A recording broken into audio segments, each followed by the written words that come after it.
গলা সমান ঢাকা শহরে পানি, সে হলো স্ট্যাটাস দিয়ে বেড়াচ্ছে, মানুষ পলিথিন ফেলায়, এই জন্য হলো ঢাকা শহরে হলো এই প্রবলেম হয়েছে। তারেক রহমান নতুন করে দায়িত্ব দিয়েছে পূর্বাচল, মানে ঢাকা এক্সপানশনারি, পুরান ঢাকার মতন নতুন করে আরেকটা এক্সপানশন না হয়। আমরা আশা করবো যে উনি ব্যবসা করুক, ভালো কথা, তবে হলে একটু ভালো করে করবে, এটা আমরা প্রত্যাশা করি। যিনি বলেছিলেন ওদের হাতে গোলামির জিঞ্জির, আমাদের হাতে স্বাধীনতার পতাকা, তো উনি স্বাধীনতার পতাকায় ধরে আছে, কিন্তু তার সন্তানের হাতে গোলামির জিঞ্জির চলে আসছে। যে এদের হাত থেকে গোলামির জিঞ্জিরকে ছিন্ন করে নতুন ভাবে বাংলাদেশ আমাদেরকে সাজাইতে হবে। আমরা ফেরাউনদের সাথে মিলতে রাজি না। 6 লাখ টাকা বাজেট পাইছে, সে 16 লাখ টাকা দিয়ে অফিসার হলো সুন্দর করে ডেকোরেশন করেছে, এবং এই 16 লাখ টাকা দিয়ে যখন করেছে, এলাকাবাসীকে জিজ্ঞেস করলাম এমপি কে পান, বললো ওইটার ভিতরেই থাকে। তবে অনেকে আবার দুষ্টরা বুদ্ধি দিল, ওইটা একটা সিসিটিভি লাগানো দরকার, তাহলে ভিতরে বুঝে যাবে বসে বসে কি করে। যাক, আমরা প্রাইভেসিতে বিশ্বাস করি, যদিও সরকারি দল বিভিন্ন জনের প্রাইভেসি নষ্ট করতেছে। কারো যদি কোনো বিষয় থাকে অবশ্যই সেটা বিচারের আওতাধীন আসবে, তবে এটা আমরা একটা কনসার্নের জায়গা রয়েছে যে কোথায় না কোথায় সরকার হলো সিসিটিভি বসিয়ে রাখে। এই জন্য এই বিষয়টা হলো সরকার যাতে কারো প্রাইভেসি নষ্ট না করে সেটাও আমাদের দেখতে হবে। তো এখন আমাদের তাহলে ভবিষ্যতের লড়াইটা কি? ভবিষ্যতের লড়াইটার জন্য এখানে কয়েকজন আছেন, ওনারা বলবেন। বিশেষত আমার দেশের সম্পাদক, উনি লড়াই করেছেন, দেখেছেন, বিএনপির অন্দরমহলেরও সব খোঁজ খবর উনি রাখেন। বেগম খালেদা জিয়ার সাথে কাজ করেছেন, যিনি বলেছিলেন ওদের হাতে গোলামির জিঞ্জির, আমাদের হাতে স্বাধীনতার পতাকা, তো উনি স্বাধীনতার পতাকায় ধরে আছে, কিন্তু তার সন্তানের হাতে গোলামির জিঞ্জির চলে আসছে। তো এদের হাত থেকে গোলামির জিঞ্জিরকে ছিন্ন করে নতুন ভাবে বাংলাদেশ আমাদেরকে সাজাইতে হবে।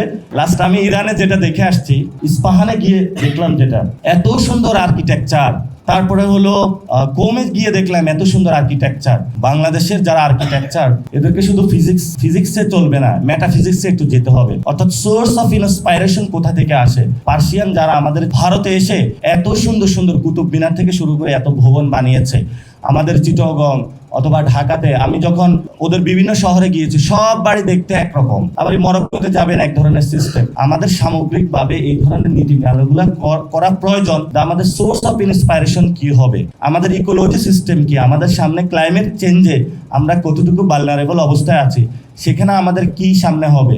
যে আশ্রয়ণ প্রকল্প, এগুলোতে যখন পদযাত্রায় যায়, ঘরগুলো হলো পানির মধ্যে ডুবে আছে। কোথায় কোথায় নিয়ে ঘর তৈরি করেছে, ঘর আছে, রাস্তা নাই, মানুষও নাই, জাস্ট ওইখানে হলো শেখ হাসিনা লুটপাট করেছে। তো ভবিষ্যতের এই লুটপাট এখন শুরু হচ্ছে। এই যে জাকারিয়া তাহের সুমন, আমাদের বাড়ির কাছের একজন এমপি, তাকে হলো তারেক রহমান নতুন করে দায়িত্ব দিয়েছে পূর্বাচল, মানে ঢাকা এক্সপানশনারি। ঢাকা এক্সপানশন যাতে পুরান ঢাকার মতন নতুন করে আরেকটা এক্সপানশন না হয়। আমরা আশা করবো যে উনি ব্যবসা করুক, ভালো কথা, তবে হলে একটু ভালো করে করবে, এটা আমরা প্রত্যাশা করি। তো এই ধরনের অসংখ্য লোকরে দিয়েছে মানে মেয়র বানাবে তাকে সামনে, সে হলো বিভিন্ন গিয়ে একটা স্ট্যাটাস দিল যে ঢাকা শহরে হলো ড্রেনেজ সিস্টেম বা মানুষ ময়লা ফেলায়, এই জন্য। তা আপনি ময়লার ব্যবসা করবেন, মানুষ হলো ময়লা বাসা থেকে নেওয়ার সময় 50 টাকার জায়গায় 120 টাকা দিবেন। একজন ময়লা ব্যবসায়ী ঢাকা শহরে হলো তাকে প্রশাসক বানাইছে, বিএনপির জন্য লজ্জা। এবং এই লোক গলা সমান ঢাকা শহরে পানি, সে হলো স্ট্যাটাস দিয়ে বেড়াচ্ছে, মানুষ পলিথিন ফেলায়, এই জন্য হলো ঢাকা শহরে হলো এই প্রবলেম হয়েছে। তা আমরা আসলে কোথায় কথা বলবো আর কোথায় বলবো না, আমাদের সমগ্র সেক্টর সর্বাঙ্গে ব্যথা, ওষুধ দিব কোথা। এখন বিএনপির হলো সর্বাঙ্গে পচা জিনিস, এই পচা জিনিস নিয়ে আমাদের আসলে আলোচনার সুযোগ নাই। আমাদের এখন মাহমুদ ভাই, আপনি আজকে কথা বলবেন, আমাদের নতুন করে ঘুরে দাঁড়াইতে হবে, এবং নতুন করে আমরা কিভাবে ঘুরে দাঁড়াবো সেই ইনস্ট্রাকশনও প্রয়োজন আমাদের, এবং সামগ্রিকভাবে আমরা পিছনে কি হয়েছে সেগুলো মনে করতে চাই না। আজকে আজমি সাহেব বললেন যে হলো একসাথে ইউনিটি থাকতে হবে। আমি কেমনে চোরের সাথে ঘুমাবো, এই রুচি তো আমার নাই। আমি কেমনে একটা চাঁদাবাজের সাথে বসবো, এই রুচিবোধ তো আমার নাই। আমি কেমনে একটা টেন্ডারবাজের সাথে বসবো, এই রুচিবোধ তো আমার নাই। কারণ এই রুচিতে আমি শিক্ষিত হইনি। ফলত আমাদের স্ট্যান্ডার্ড মানে যেই ইউনিটি, সেটা হলো ভাই আপনি ভালো লোক হইতে হবে। আপনি হলো, আমি মুসলিমের সাথে আমার ঐক্য, আমার জালেমের সাথে ঐক্য হবে না। যে 17 বছর ধরে হলো জালেম ছিল, যে 17 বছর মজলুম ছিল, সে যদি এখন জালেম হয়ে যায়, তাহলে আমি মুসলিমের পক্ষে থাকবো, আমি জালেমের সাথে বসবো না। আমি কারণ জালেমের তখ্তে তাগুত ভাঙাই হলো আমার রেসপন্সিবিলিটি, আমি তার সাথে কোনো নেগোসিয়েশনে নাই। ওটা যদি হইতাম তাহলে আজকে জুনায়েদ সাকি হয়ে যেতাম, আর জুতা টানার লোক সৃষ্টি হয়েছে রাশেদ খান, ওরা হয়ে যেতাম, আমার বন্ধু নূর, তাহলে সে হয়ে যেতাম। ওগুলো হলো পচা মাল, এই পচা মালদের সাথে আমরা বুঝতে রাজি না।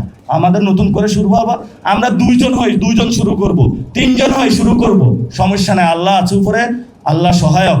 আমরা ক্যাম্পাসে হলো 5-6 জন মিলে কাজ শুরু করেছিলাম, আল্লাহ আমাদেরকে বরকত দিয়েছে। ভবিষ্যৎ ও সত্যের পক্ষের যারা লোক তাদের নিয়ে হবে। আমরা ফেরাউনদের সাথে মিলতে রাজি না। আমরা কম হই, আমরা হলো হুসাইনিয়া বংশধর। যে হুসাইনিয়া বংশধর ফুরাত নদীতে পানি না থাকলেও ইয়াজিদের কাছে জীবন আত্মসমর্পণ করে নাই, মৃত্যুবরণ করবো, ইয়াজিদের কাছে আত্মসমর্পণ করব না। সেই লড়াইয়ে ডাক দিয়ে আমি আমার কথা শেষ করছি। সবাই দোয়া রাখবেন। আসসালামু আলাইকুম।